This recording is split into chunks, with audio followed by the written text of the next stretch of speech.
bienvenue dans cette chaîne, c'est la chaîne des juristes. J'étais un peu perdue d'ici de la chaîne, mes excuses. Maintenant, je suis de retour avec toutes les forces. Je vais commencer une nouvelle mini-série sur la Bible, en étude pour connaître un peu plus sa véracité, sa confiabilité. On commence. La véracité de la Bible, première partie. La Bible est le seul point de référence solide dans ce monde. La parole de Dieu nous révèle à Dieu et nous enseigne d'où nous venons. Nous sommes la création de Dieu parce que sa parole le dit. Nous connaissons notre besoin de salut parce que la Bible le révèle. Et nous rendrons compte à Dieu de notre vie le jour du jugement dernier.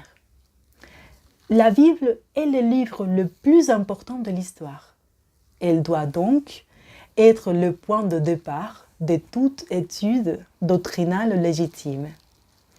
Aucun autre livre dans l'histoire de l'humanité n'a eu une telle influence révolutionnaire avec un effet mondial. Des parties de la Bible ont été traduites en 2287 langues et dialectes.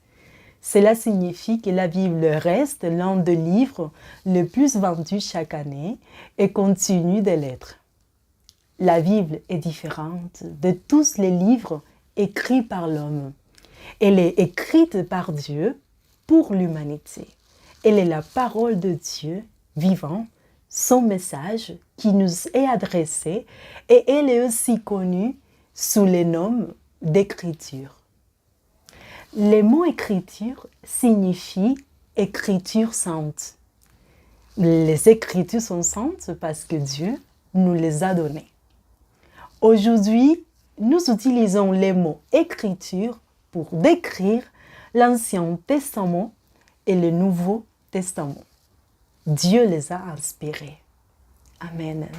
C'est très important de connaître un peu plus profond la Bible. Nous utilisons le mot inspiration pour décrire la manière dont Dieu a transmis son message aux premiers auteurs des Écritures. Le processus d'inspiration a commencé avec Dieu. Regardons 2 Pierre, première, verset 21.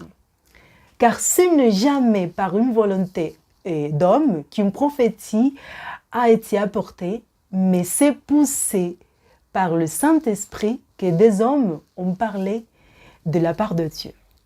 Le Saint-Esprit a touché et guidé les individus qui ont ensuite écrit les Écritures de telle manière que nous pouvons dire que les Écritures viennent de Dieu. C'est très important parce que si on lit, si on étude un peu plus en profondeur, on peut voir la véracité de la Bible. Terminons 2 Timothée 3, verset 16. Il dit « Toute écriture est inspirée de Dieu et utile pour enseigner, pour convaincre, pour corriger, pour instruire dans la justice. » Nous pouvons voir 2 vérités que ce verset présente. La première vérité est que toutes les Écritures sont inspirées par Dieu. L'apôtre Paul, il a dit qu'il les a écrites au présent. Elles contiennent une puissance actuelle pour nos vies.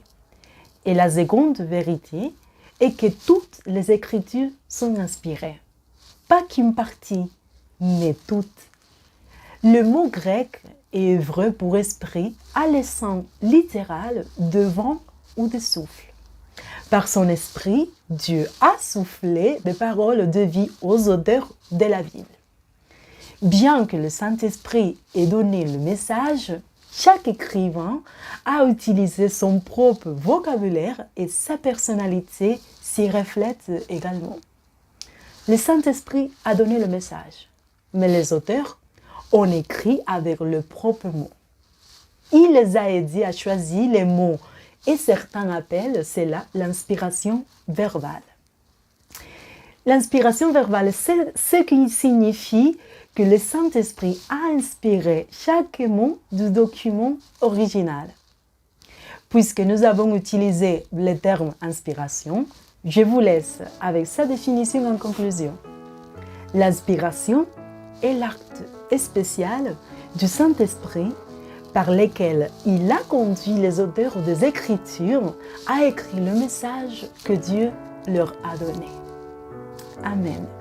Amen. Bon, et j'ai fini et j'espère que cette vidéo vous a aimé. Et n'oubliez pas de partager et on se voit à la prochaine. À bientôt!